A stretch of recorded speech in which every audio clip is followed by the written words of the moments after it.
Olá você, seja bem-vindo, seja bem-vinda. Hoje nós temos mais uma edição do programa AlcaterCast, que é levado aqui ao ar pela Ligue TV.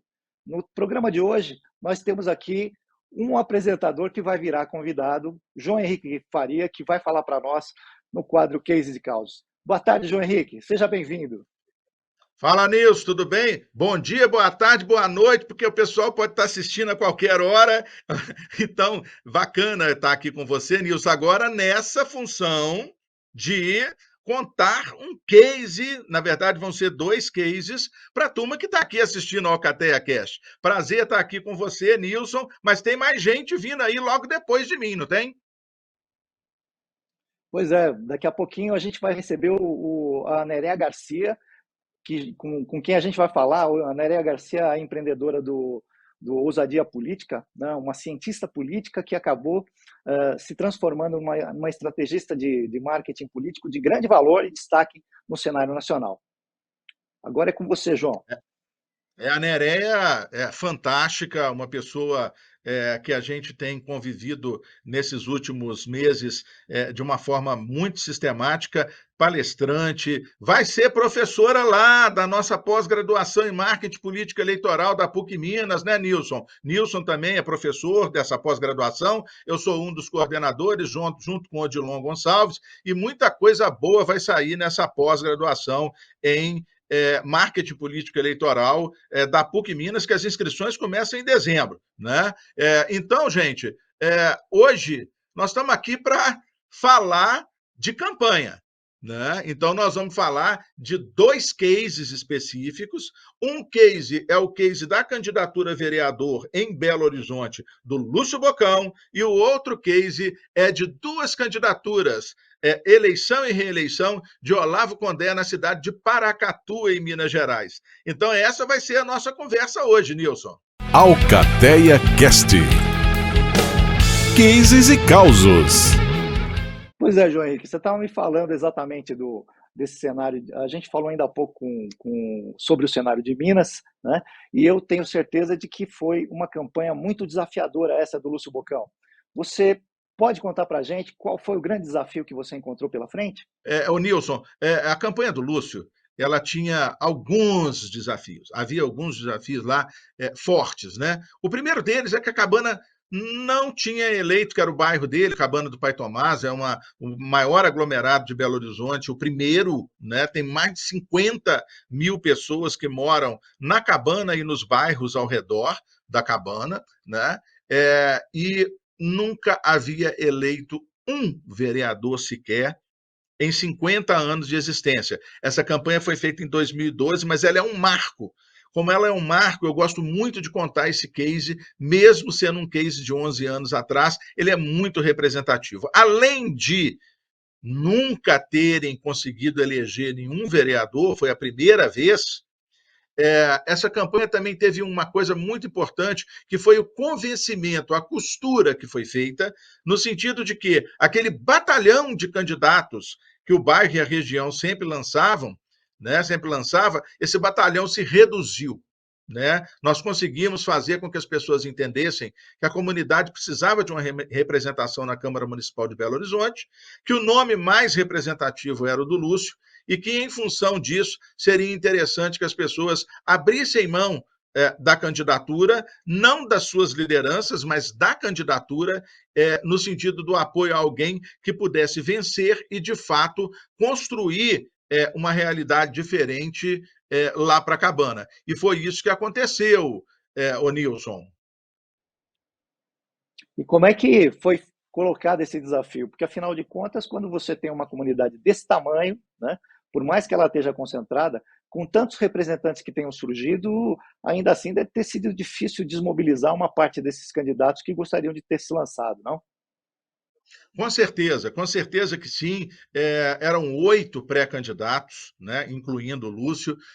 Houve o convencimento de 4, né, nós conseguimos convencer 4, então nós reduzimos pela metade o número de candidatos que eram lá da Cabana, sendo que só uma candidata que era mais forte que não desistiu. Né? Os outros 2 que permaneceram eram candidatos de uma votação menor, candidatos de 600, 800, 900 votos. Então, houve uma tranquilidade no momento em que a costura foi feita e nós conseguimos com que esses pré-candidatos somassem à campanha do Lúcio. Mas a campanha ela teve algumas características muito fortes, né? E a gente começa, Nilson, sempre, né, pela questão do eleitorado, né, das características do eleitorado, né? Pois é, João, você está me dizendo de uma campanha de vereador que normalmente é a mais difícil de ser executada, né? Levando em consideração que muitas vezes a população ela precisa de mais proximidade, é um tipo de campanha difícil onde o vereador precisa ter realmente conexão pessoal com uma boa parte desses eleitores. Como é que vocês fizeram para que houvesse, vamos dizer assim, um trabalho racional de utilização e de conexão dessas pessoas? Bom, a primeira coisa foi o seguinte: feito aquele trabalho inicial de redução de candidaturas, nós partimos para o planejamento da campanha do Lúcio. Então, a campanha do Lúcio, ela conseguiu ter pesquisa. Por que ela conseguiu ter pesquisa? Porque havia um território delimitado. Normalmente você não consegue fazer pesquisa para vereador, mas como havia um território delimitado, né, a gente sabia qual era o ambiente geográfico que a gente tinha que fazer a campanha do Lúcio, eram aqueles 50 mil moradores que representavam 35 mil eleitores e em torno de 27 mil votos válidos. Então, era isso que a gente estava disputando. Então, nós conseguimos criar essa territorialidade, conseguimos, em função disso, fazer pesquisa, fizemos um planejamento fantástico que incluiu, lá em 2012, entrevista em profundidade. Nós fizemos 52 entrevistas com lideranças da comunidade, eram pessoas ligadas à parte da religião, católicos, evangélicos, eram comerciantes, eram pessoas da área da educação, da área da cultura, da área do esporte, da área da segurança. Então, a gente conseguiu conversar com muita gente, não é? E tirar, para além das pesquisas que também foram feitas, e conseguir tirar aquilo que melhor representaria o sentimento do eleitor da Cabana. Aquilo que as pessoas que vivem a comunidade e que agem sobre a comunidade consideram que é essencial. Para além da territorialidade, a gente precisava também daquela outra característica que é a parte temática, né? Então, o Lúcio é publicitário, né? É um homem negro altamente identificado com a comunidade da Cabana, que majoritariamente é formada pela população negra, são negros e pardos, em sua grande maioria, formando a população daquela região. O Lúcio fez pós-graduação em marketing político, foi meu aluno na pós-graduação em marketing político na Assembleia Legislativa de Minas, né? Ele foi líder comunitário, chegou a presidir a associação do bairro Cabana, é evangélico, mas também trabalhava com a Igreja Católica, então não tinha essa limitação religiosa. A creche, por exemplo, maior da comunidade é ligada à Igreja Católica, e o Lúcio o tempo todo ajudava e estava junto com a creche naquelas questões mais necessárias que eles tinham. Então, assim, foi uma campanha que, do ponto de vista da ligação entre candidato e eleitorado, agiu de uma forma muito adequada na territorialidade e na questão temática. E qual foi o conceito da comunicação que vocês utilizaram, né? Aí foi o pulo do gato, né? Aí sim foi o pulo do gato. Quer dizer, primeiro detectamos o problema, resolvemos os problemas, depois trouxemos a comunidade, discutimos com a comunidade, levantamos os principais problemas, as principais soluções, o que a comunidade queria, aquela coisa dentro do conceito de marketing, né? Desejos e necessidades, né? Desejo é aquilo que eu quero, necessidade é aquilo que eu preciso. Né? Então, nós agimos tanto sobre o desejo quanto sobre a necessidade. E aí, o que acabou acontecendo? Vendo que nós tínhamos uma base territorial e que a questão temática também estava muito bem resolvida, né? Uma pessoa que é da comunidade e queria continuar na comunidade e agir pela comunidade, então, o que nós fizemos? Nós criamos um conceito que foi o seguinte: Lúcio Bocão, meu vereador para ser meu prefeito. Tá certo? Ele seria um vereador para ser meu prefeito. Ele ia ser o prefeito da Cabana. Todo mundo ficou sabendo. Lúcio é candidato a vereador. Está aqui o número: 17678. Então, o número estava lá, 19678. Então, o número dele estava lá. Vereador, 5 números. Mas a candidatura dele era para ser o prefeito da Cabana, ou seja, para ser o vereador mais votado da Cabana. E acabou tendo 4.920 votos. Foi uma votação muito expressiva. Nós fizemos um planejamento entre 4.000 e 5.000 votos, então nós conseguimos realizar aquilo que foi planejado.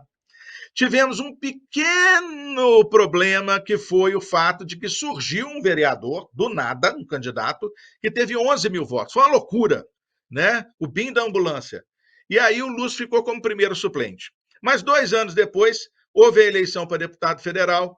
Um dos vereadores eleitos na chapa do Lúcio se elegeu deputado federal e ele teve 2 anos de mandato e pela primeira vez em 52, então já, anos de história naquela época, em 2015, o Lúcio assume uma cadeira na Câmara Municipal de Belo Horizonte. Foi uma história muito bonita, muito bacana, e é um case que eu gosto muito de contar, porque é uma pessoa da comunidade, crescendo dentro da comunidade e agindo pela comunidade. Que coisa muito bacana, muito boa mesmo. E o próximo case, João Henrique? O próximo case é um case pensando em eleição de prefeito, né? Eu escolhi para esse programa 2 cases que pensassem em vereador e pensassem em prefeito, né? Então, no caso, foi a campanha de Olavo Condé em 2012 também e a reeleição dele em 2016. Então, o Olavo foi prefeito de 2013 até 2020, agora recentemente aí, né? Então, o que aconteceu ali? Isso, agora aqui é uma historinha mesmo, viu, Nilson? Não, vamos lá. É uma historinha. Estava eu viajando pelo norte de Minas, né? Saí de Belo Horizonte, eu ia lá em Janaúba, ia passar em Porteirinha, ia passar em Inhaúma, depois de Sete Lagoas, em Caetanópolis, terra da Clara Nunes, ia passar em Paraopeba, em várias cidades que eu estava conduzindo o marketing das campanhas. Ia viajando até chegar lá em Janaúba, lá em Simão mesmo, no norte, né? 130 quilômetros depois de Montes Claros. Então, quando eu estava passando em Sete Lagoas, o telefone toca. Aí era o Carlos Dornas, do Instituto de Pesquisa Dornas e Dornas de Sete Lagoas, que é um grande parceiro, até hoje faz pesquisa comigo, e vou dizer uma coisa, até onde eu perdi, o danado acertou, tá certo? Então, assim, uma parceria muito feliz, porque ele consegue fazer um trabalho muito bacana, muito honesto, e ele me ligou. João, onde é que você está? Falei, estou na 040, a caminho aí de Inhaúma, depois eu vou lá para Janaúba, vou subir. Passa aqui em Sete Lagoas, passa aqui no Posto Três Poderes, aqui na estrada, na 040, perto do trevo aqui, e vamos encontrar. Preciso que você leia uma pesquisa para mim. Beleza. Aí eu parei lá. E ele me entregou uma pesquisa, sem falar nada. Falou, lê aí a pesquisa. E aí eu fiz a leitura da pesquisa. A pesquisa mostrava o seguinte, era uma pesquisa da cidade de Paracatu, né, que é o nosso case de agora. Nessa pesquisa, 4 candidatos eram testados, né? Era testado um deputado estadual, Almir Paraca, do PT, um candidato que era presidente da cooperativa dos produtores rurais de Paracatu, né? Apoiado pelo prefeito que já tinha 8 anos de mandato e não podia vir para a reeleição, o Vasquinho. Um médico, doutor Bebeto, primeira vez disputando qualquer espécie de cargo político na cidade, e o Olavo Condé, também pela primeira vez disputando, um produtor rural, né? Um cara que é dono de 12.000 hectares de terra, exportador de soja, mas nunca tinha disputado nada na vida dele. Nada, em termos políticos, né? Bom, eu li a pesquisa. O que a pesquisa dizia? A pesquisa dizia que o candidato PT tinha 38% de intenção de voto, o candidato do MDB tinha 16%, o Bebeto tinha 8% ou 9%, eu não me lembro se ele era candidato pelo PTB, não vou lembrar exatamente o partido agora, e o Olavo Condé pelo PSDB, 3% de intenção de voto. Só que quando você lê uma pesquisa, você não lê só a intenção de voto. Você lê também aquilo que as demais perguntas mostram para você em termos de possibilidade. Então, esse Almir Paraca, deputado estadual por Paracatu, já tinha sido prefeito de lá.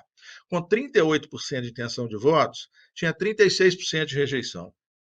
Ou seja, ele já tinha batido no teto do ponto de vista da aceitação, e a tendência seria aumentar a rejeição, dependendo do trabalho que se fizesse.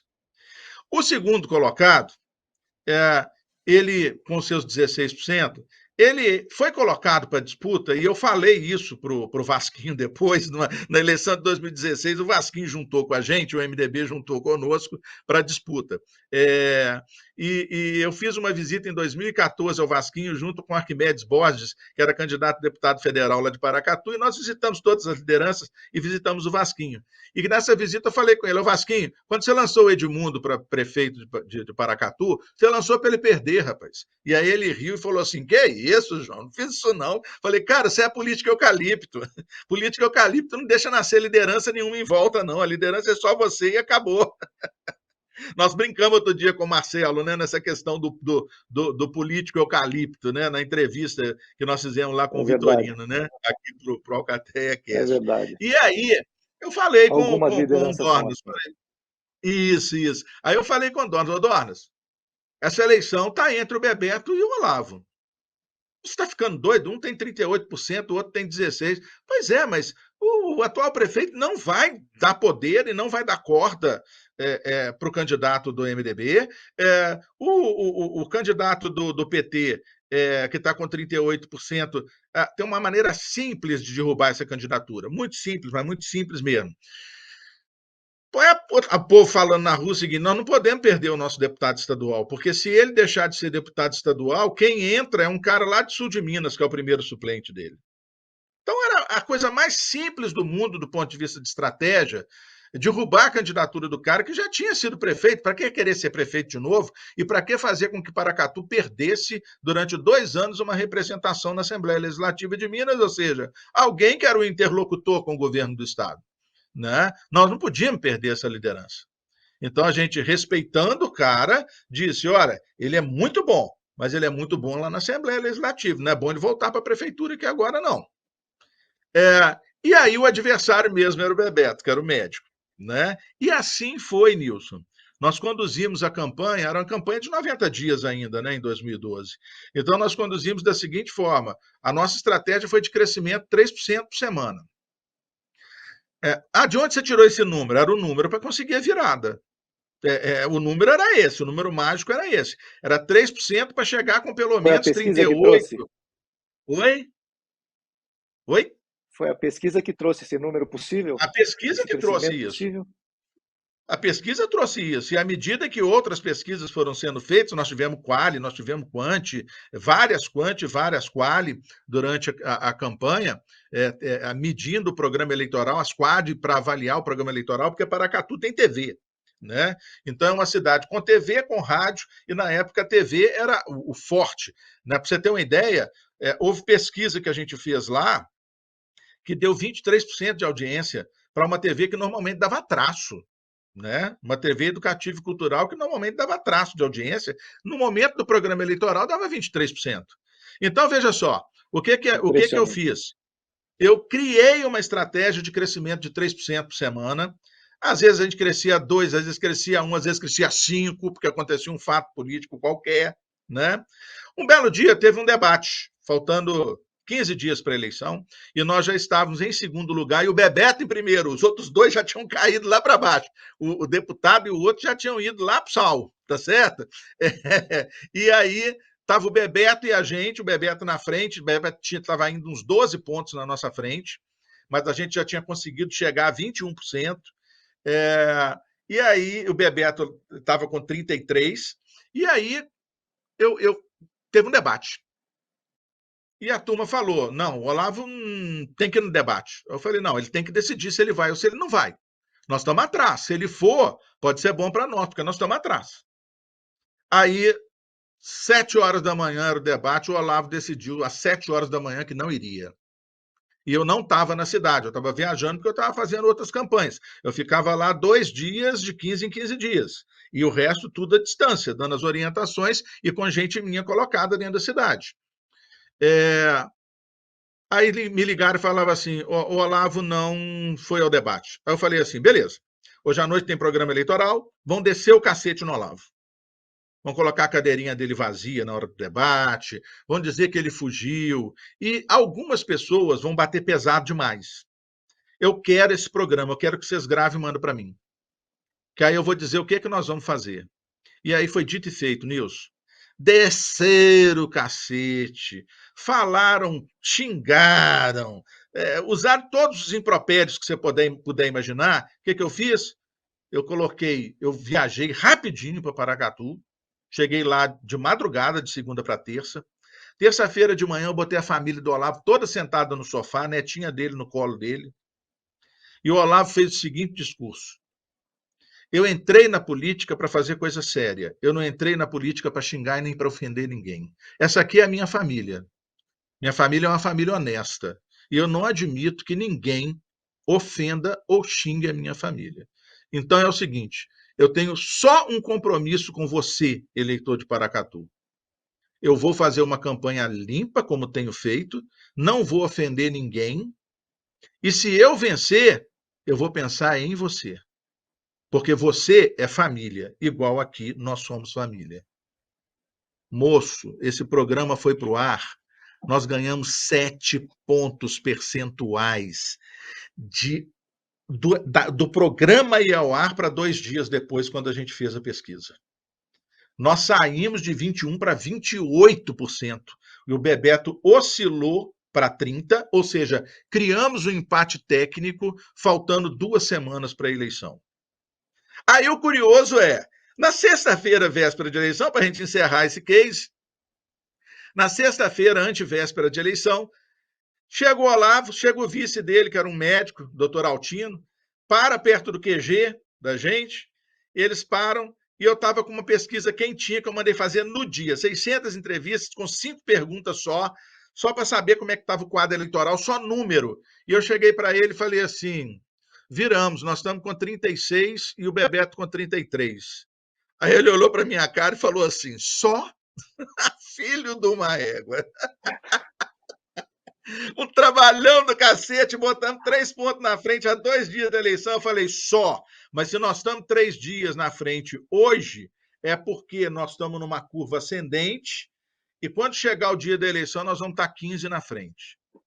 Você tem certeza disso? Eu falei, não, certeza eu não tenho de nada, meu amigo. O urna ninguém tem certeza, não. É o eleitor que vai lá e põe o voto. Mas vamos esperar e vamos ver. Aí, todo domingo, eu passo na cidade em que eu voto, na que eu estiver votando naquele ano. Né? Eu nem sempre estou na mesma cidade, às vezes eu transfiro o meu domicílio por algum motivo. E aí chegou o resultado da eleição. O Olavo teve 43,5%. Começou com 3%. E o Bebeto teve 28%. 15 pontos na frente. Foi muito gostoso virar para o Olavo. Ou seja, nada, ele ganhou 40% de preferência ao longo da campanha, graças a uma estratégia bem orientada. De 3 meses. 40 pontos em 12 mais 13 semanas. Se você colocar 3 pontos por semana, dá 39, né? Que era a meta que eu tinha lançado, né? Então ainda teve uma sobrinha. Aí, para fechar a história, em 2016 ele não me chama para fazer a campanha, estou eu fazendo Pouso Alegre, Unaí, Passos, no sudoeste de Minas, e aí, de repente, eu estava em Unaí e o telefone toca. Era o Olavo. Ô, João, você pode vir aqui amanhã? Você está onde? Eu falei, eu estou em Unaí, coincidentemente, estou a 100 quilômetros daí. Não, vem cá amanhã, era dia 16 de agosto. 16 de agosto. A campanha já tinha 1 mês e tanto já que estava acontecendo. Falou, dá um pulo aqui em Paracatu amanhã de manhã. O pessoal está querendo que você venha aqui. Você tem uma coisa que eu detesto, Nilson, é que vira para mim e fala assim, o pessoal. Eu virei para ele na lata e falei assim, mas quem é o pessoal? Porque se for essa turma que cerca você, tem 2 ou 3 que eu respeito aí. Agora, eu quero saber se você quer que eu vá aí. Aí ele falou, não, eu quero que você venha aqui amanhã. Falei, tá, então não é o pessoal, é você? Sou eu. Aí cheguei lá, cara. Em 2016, eles estavam fazendo uma campanha toda voltada para a rede social e internet. Ou seja, uma campanha para perder.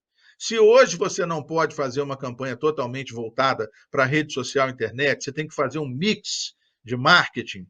considerar a internet valiosíssima, considerar redes sociais valiosíssima, vai considerar que TV é valiosíssimo, que rádio é valiosíssimo, que impresso é valiosíssimo, que mobilização de rua é valiosíssimo. Você tem que considerar tudo isso numa campanha. Eu cheguei para ele e falei assim, falou, não, tem um rapaz de Brasília aqui, vocês vão dividir a coordenação. Eu falei, opa, pode parar. Não divido coordenação com ninguém. Só pode ter um sujeito mandando na boiada. Não tem dois mandando na sua empresa, não. Quem manda lá é você. Então, assim, ou eu mando na campanha, ou o cara manda na campanha. Então, e se o cara for mandar, eu não fico. Beleza, para mim não tem problema, não. Aí o Olavo, não, então tá bom. Então você que vai dar as cartas. Falei, tá. Então vamos começar contratando um monte de gente que eu preciso, porque o programa de TV começa daqui a 9 dias e vocês não fizeram nada para a TV até agora, e TV é importantíssimo em Paracatu.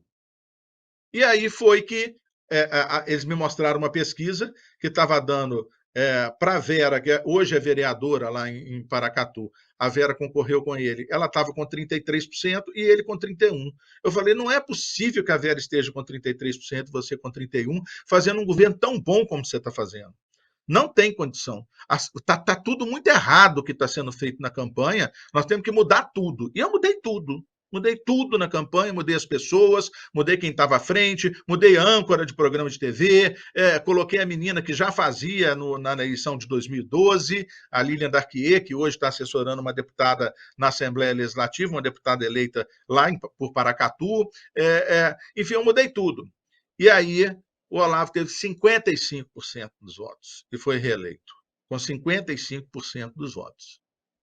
Quer dizer, a questão é saber fazer a leitura certa e dar as orientações certas para que a campanha possa deslanchar e você possa trabalhar bem.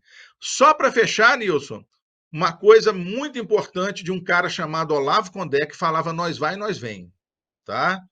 Ele tinha formação, ele formou em pedagogia, mas ele era um cara da roça, tá certo? Um produtor rural e um cara da roça. Então, ele falava nós vai. Não, nós vai fazer isso, nós vai fazer aquilo, mas era um cara muito inteligente, muito inteligente. Ele virou para mim um dia, eu olhei para a cara dele e falei assim, Olavo, você concorda da gente fazer isso, isso, isso e isso? Ele olhou para minha cara e falou assim, eu não entendo nada desse trem aí, não. Quem entende é você. Quem tem que dizer que tem que fazer isso, não tem que fazer é você. O que você falar que tem que fazer, eu faço. E esse é o bom candidato. O bom candidato é aquele que entende que o marketing político está ali para ajudá-lo e que, se ele quiser discutir alguma questão, evidentemente que a última palavra vai ser dele, mas ele sempre vai entender que existem especialistas, que existem estrategistas, que existem produtores de conteúdo, que existem pessoas especialistas em vídeo, em fotografia, e que essas pessoas vão saber dizer qual é o ângulo melhor dele, como é que tem que ser o discurso, se as frases têm que ser mais curtas e etc. Né? E ele confiou nisso e foi eleito e reeleito, teve 8 anos muito bons de mandato, e hoje, a conversa que existe na cidade de Paracatu, eu não tenho pesquisa, tá? De Paracatu. Mas a conversa que tem lá é que, para o Igor, atual prefeito, que ganhou a eleição em 2020, perder a eleição que vem, só se o Olavo for candidato. Se o Olavo não for candidato, o Igor está praticamente reeleito, porque não tem ninguém que consiga botar à frente a ele. De tão bom que foi esse período de 8 anos que o Olavo teve à frente da Prefeitura de Paracatu. Era isso, Nilson, de apresentador para entrevistado. Não, e mais, né? Você acaba reforçando um pouco daquela tese sobre a qual a gente fala, que um prefeito em mandato, né, ele só não consegue se reeleger se não fizer um trabalho apropriado, não fizer um trabalho adequado para a realidade dele. Com certeza, e a gente tem visto muito isso, a gente tem visto pessoas deixando para a última hora, a gente tem visto o prefeito que não fez licitação no primeiro ano de mandato para publicidade, então não conseguiu divulgar as coisas e agora quer divulgar e não vai poder, porque a gente sabe que o que pode se gastar no ano da eleição é a média do que se gastou em publicidade nos 3 primeiros anos, nos 6 primeiros meses, ou aquilo que se gastou no terceiro ano, se a média for maior do que aquilo que se gastou no terceiro ano, nos 6 primeiros meses. E os caras, nem a legislação, eles sabem. né? Então, por isso a importância de ter consultoria de marketing dentro do mandato, por isso que é importante não apenas ter agência, mas também ter pessoas que entendam da legislação na área de comunicação e de eleições, para poder estar orientando esses candidatos ou pré-candidatos a prefeito. Nilson. Muito bom, João. Muito bem. Um prazer, uma satisfação conhecer um pouco mais dessa trajetória vitoriosa que você construiu, né? É importante que as pessoas saibam o quão próximo nós estamos, afinal de contas, somos nós aqui à frente desse programa e junto com os nossos companheiros da Alcateia Política, né? Muito obrigado por ter compartilhado. Um abraço e vamos continuar o programa, não é? É isso, eu é que agradeço a oportunidade de poder passar essa experiência aqui, né? Nós todos da Alcateia Política que agimos coletivamente, né?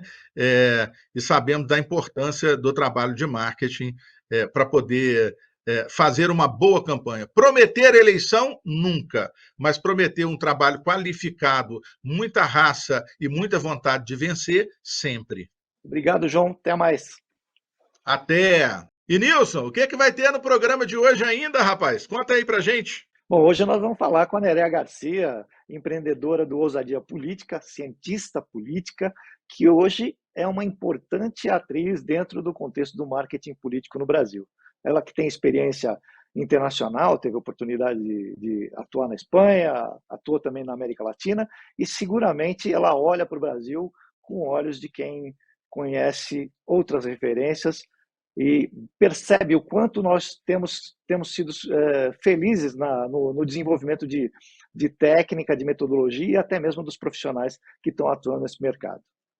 E Nerea Garcia é a nossa amiga espanhola, 9 anos no Brasil, com uma experiência fantástica, doutora em ciências políticas, né? E que vai estar com a gente daqui a pouco no quadro Marqueteiro Não! Solta a vinheta! Marqueteiro Não! Marqueteiro Não! E hoje aqui no Marqueteiro Não, nós vamos receber Nerea Garcia, muito mais conhecida pela Ousadia Política, essa profissional de marketing, estrategista, doutora em ciência política, professora, palestrante, e que, assim, tem uma experiência seguramente diferente da nossa, inclusive por essa competência internacional.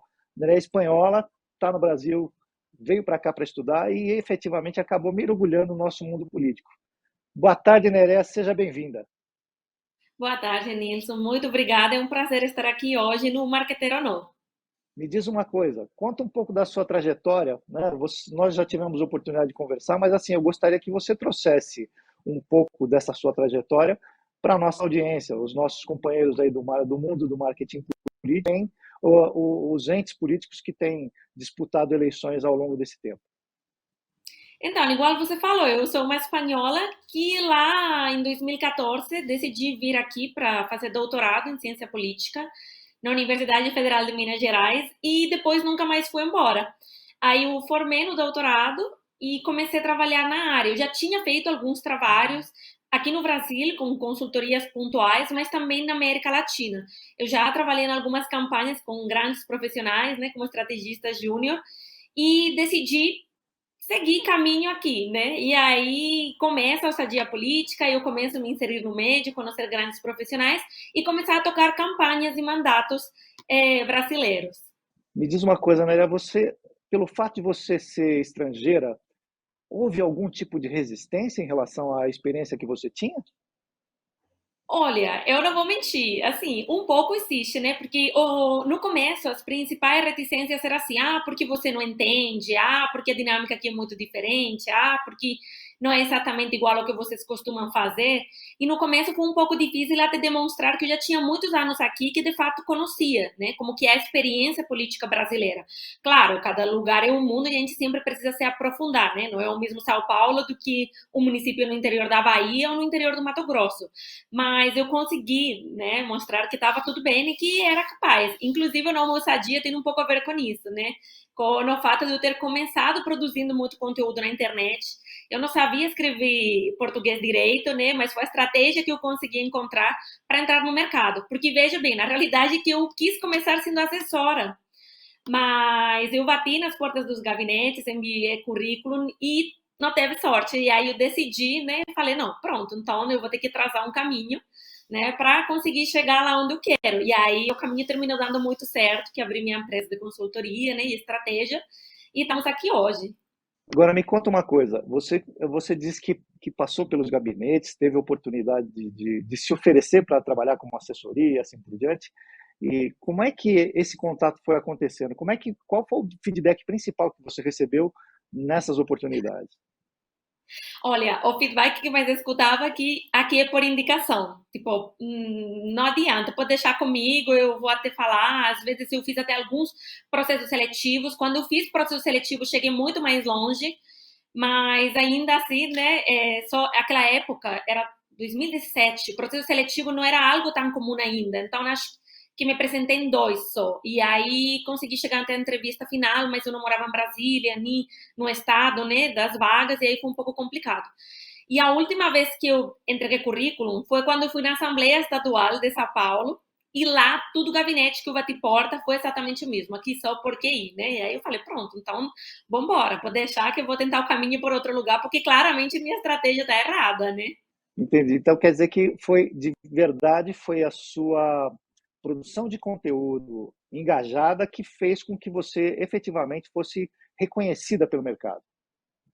Sim, assim, foi um processo. O início foi começar a produzir conteúdo, porque eu precisava o quê? Que os políticos não me ignorassem quando eu batesse na porta deles, né? E para além de não me ignorar, dar espaço para falar, que eles me levassem a sério.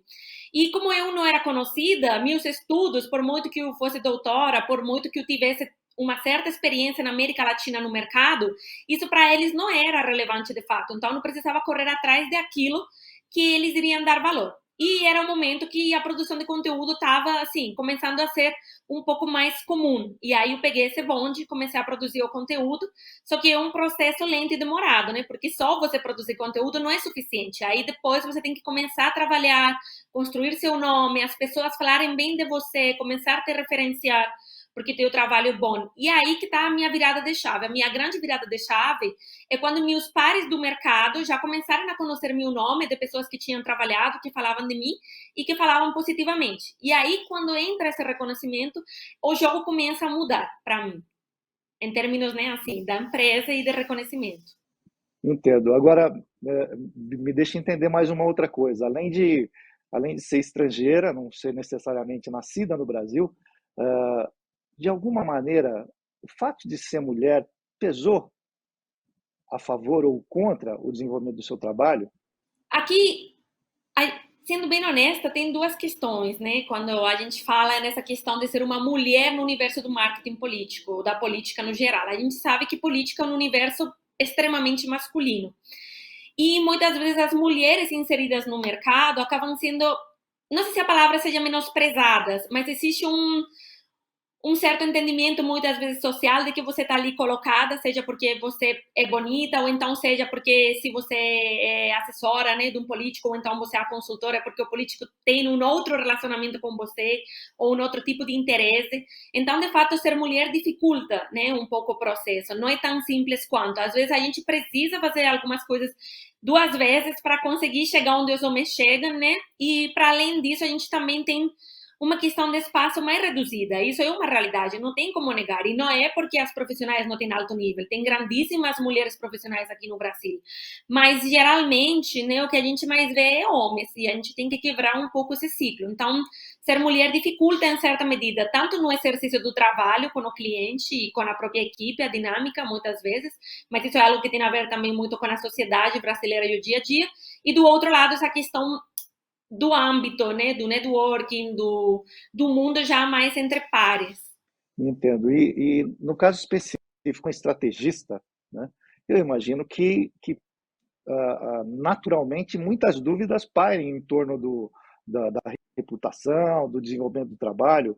Como é que você muitas vezes percebe ser avaliada com relação a esse papel estratégico? Olha, eu quando comecei a produzir conteúdo aqui, o fato das campanhas serem muito diferentes entre a América Latina e o Brasil me fez migrar um pouco de foco no início. E aí eu fui um pouco mais para essa questão da comunicação e do marketing mais publicitário que existia no Brasil. E me afastei um pouco dessa minha origem mais estrategista, né? Estratega, que a gente fala em espanhol. Só que aí eu sabia que esse não era exatamente o lugar que eu queria ficar, né? Eu queria chegar nesse lugar que eu já tinha construído e que é onde a minha expertise vale mais. Querendo ou não, eu não sou formada em jornalismo, em publicidade, em comunicação. Sou formada em ciência política, né? A minha graduação, o meu mestrado também é em análise política, então acaba que o que eu sei fazer de melhor é justamente, né, fazer esse trabalho estratégico. E eu me especializei em mensagem de comunicação, na estratégia de comunicação. Como que a gente interpreta o ânimo do eleitorado, onde que o nosso cliente está, onde que os concorrentes estão posicionados e como que a gente aproxima eles por meio dessa mensagem, dessa narrativa. Então, basicamente, esse é o meu grande escopo. Só que não foi tão simples, né? Porque no início do meu trabalho, por exemplo, quando eu comecei na internet, o que mais chegava para me contratar eram vereadores. E, obviamente, os vereadores não têm como geralmente, né, contratar uma estratégia ou investir nisso numa campanha, são outra série de trabalhos.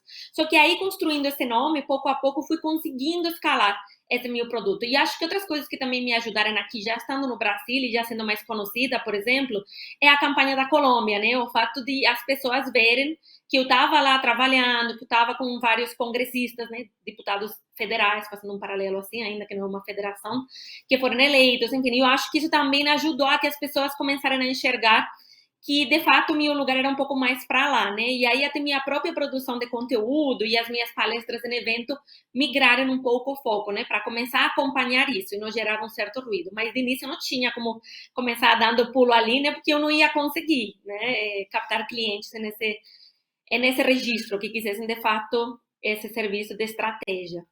Ou seja, por essa característica do desenvolvimento do seu trabalho, né, naturalmente você acaba sendo melhor, vamos dizer assim, entregando mais e oferecendo mais, principalmente para aquele candidato que é majoritário. Podemos pensar desse jeito? Sim, podemos, mas também trabalho com proporcionais, né? Não tem problema nenhum, eu trabalho com tudo. Eu gosto muito de falar assim, estratégia, né, é útil em todo lugar, só que a realidade é que nem sempre o candidato, né, tem como investir nisso. Mas aí tem diferentes jeitos de trabalhar, né? Então, sempre tem como colocar o produto. Por exemplo, eu tenho sido em 2022 mentora estrategista para mais de 100 candidaturas facilmente, entre líderes da RAPES, não sei se vocês conhecem, né, que é prima irmã do Renova BR, também com o Partido Cidadania e com outro projeto que chama Ocupar a Política, que é ligado ao Instituto Update, né? Então, isso são outras formas que os partidos e as associações, né, as ONGs do terceiro setor que trabalham com formação política conseguem levar esse escopo justamente para outro tipo, né, de público. Então, trabalho um pouco assim, em diferentes setores. Ótimo. Eu gostaria de aproveitar que você falou ainda há pouco sobre a Colômbia, né? Queria que você traçasse um paralelo, ou pelo menos estabelecesse as grandes diferenças entre aquilo que se pratica em termos de comunicação governamental e marketing político no Brasil e na América Latina.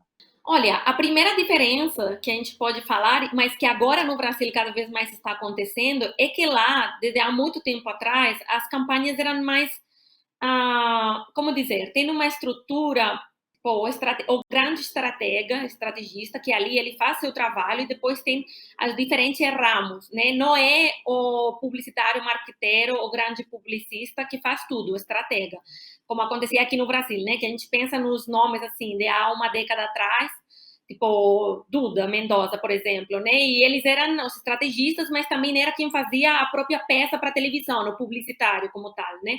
E lá esse jogo muito mais destrinchado, separado.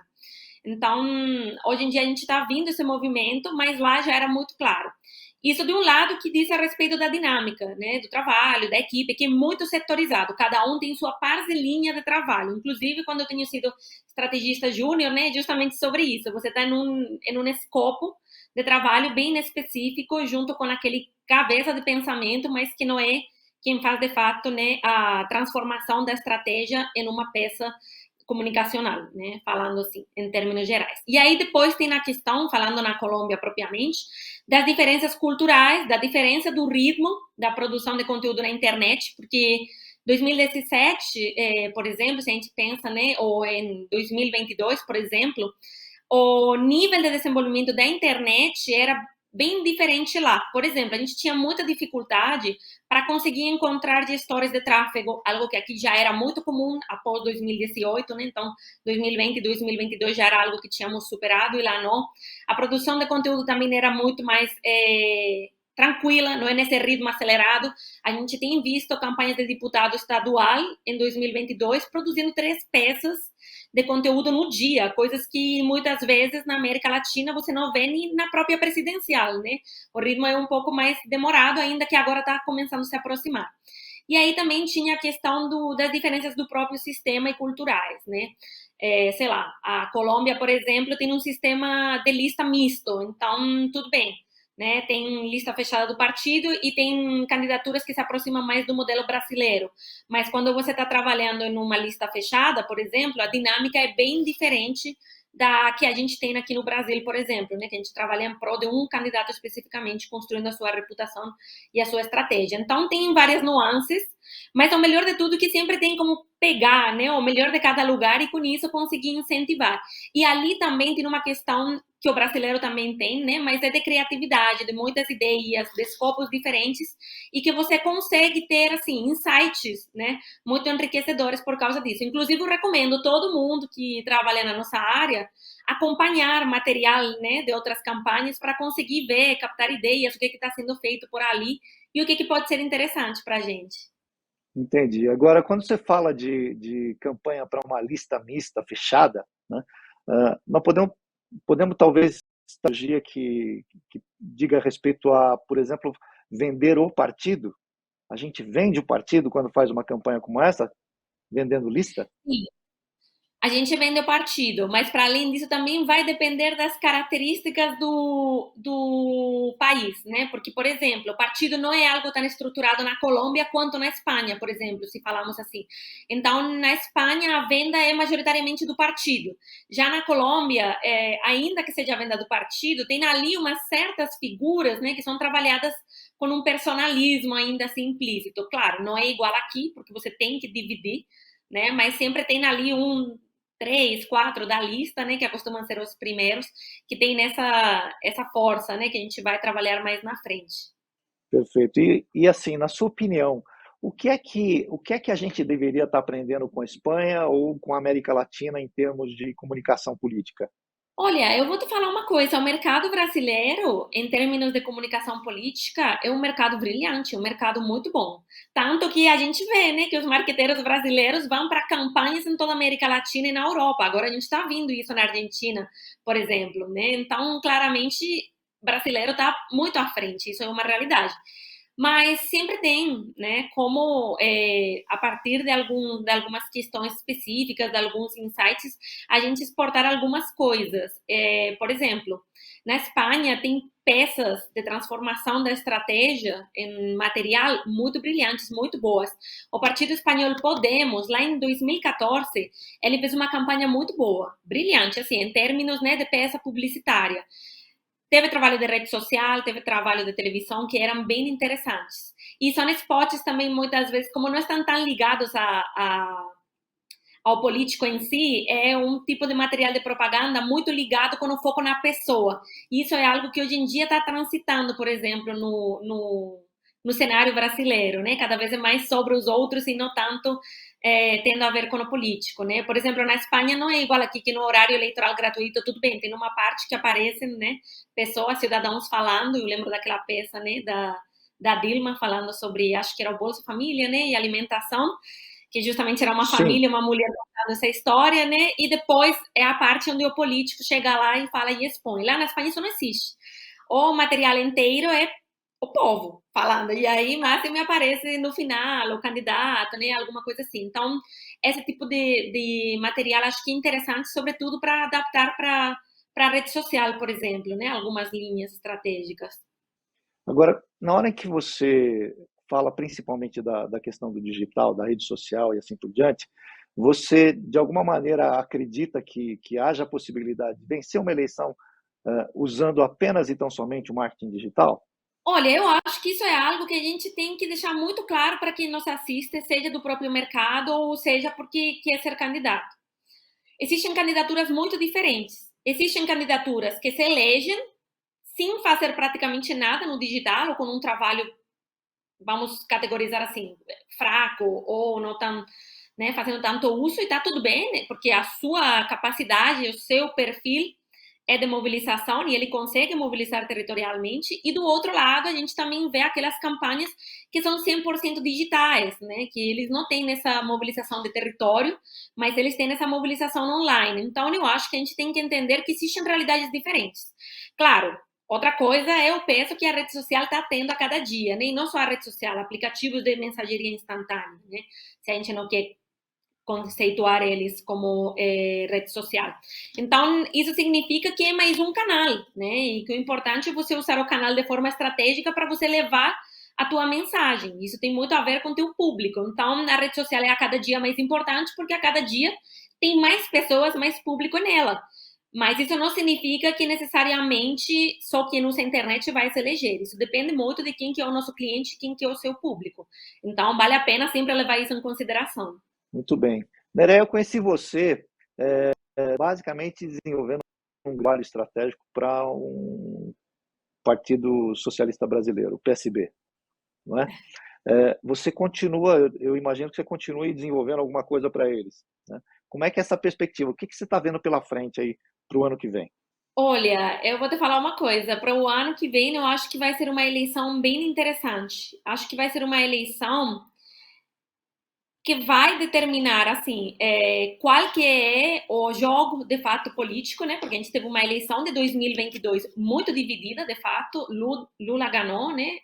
O PT está hoje no governo, mas a diferença foi mínima, né? E a gente está vendo também que hoje o governo enfrenta algumas dificuldades na hora de se comunicar. Então, ainda com a economia, né? Pelo menos nesse primeiro ano de governo, ao seu favor, ele está ali nas pesquisas enfrentando uma situação um pouco hostil. E eu acho que esse pleito municipal vai ajudar a gente a entender um pouco como que as coisas estão e como que vai se reconfigurar, né? Se, de fato, essa polarização em termos numéricos vai continuar ou se, de fato, o PT está no governo, vai lhe dar vantagem para recuperar prefeituras, né? Depois das dificuldades que ele vivenciou ali em 2016 e 2020, ainda que 2020 já estava se recuperando.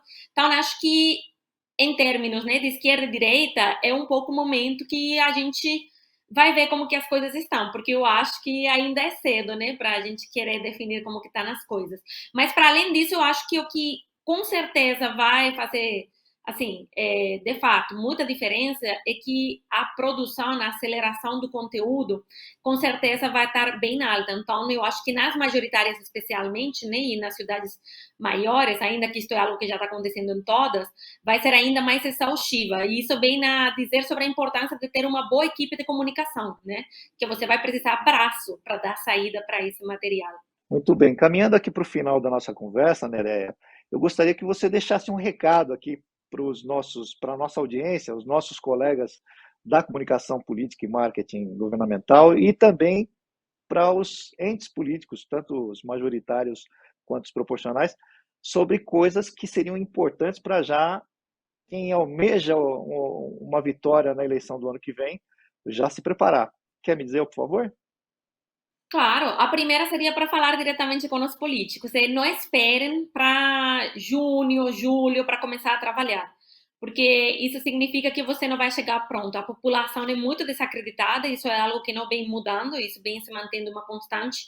E com a população desacreditada é muito difícil você querer tentar apenas em 45 dias, né, consolidar ali sua reputação. Se tiver alguém que saiu na sua frente que já está trabalhando isso desde hoje, vai passar por cima de você, né? Então, você precisa investir logo agora. E outra questão também é para quem está no mandato.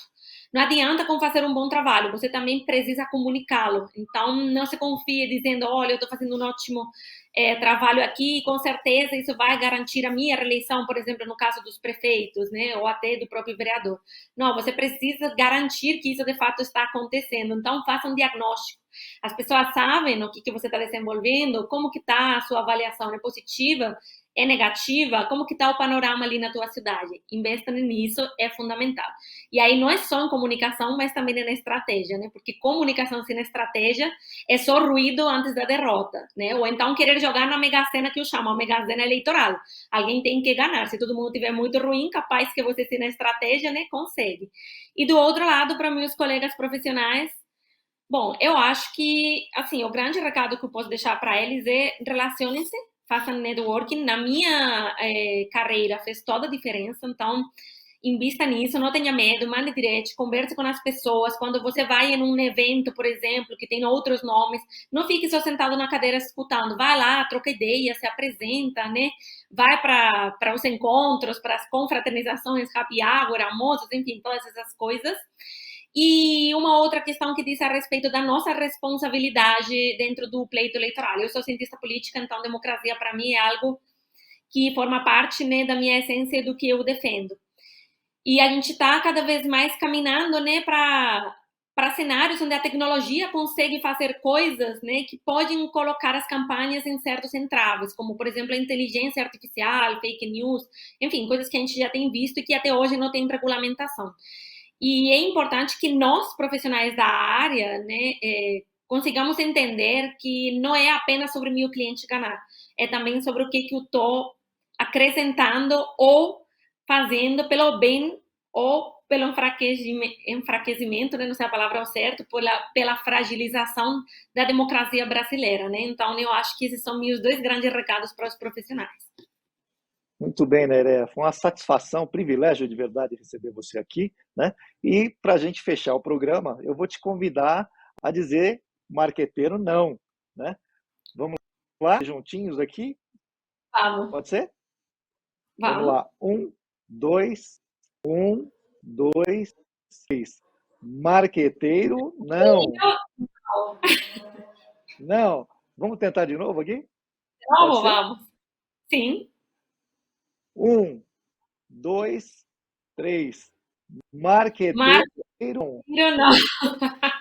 Agora já estamos vendo que ainda bem que me dedico à comunicação, nem não à música, porque ritmo, obviamente, não é comigo. Tá certo.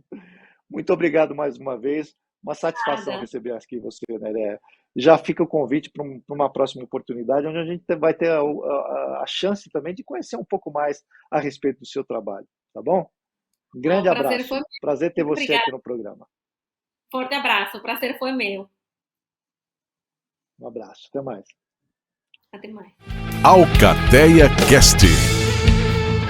Chegamos ao fim de mais um Alcateia Cast. Obrigado pela sua participação, obrigado pela sua audiência. Hoje nós recebemos aqui o estrategista político João Henrique Faria, participante do coletivo Alcateia Política e nosso apresentador, mudando de plano, né? De apresentador para entrevistado. João Henrique, seu abraço final.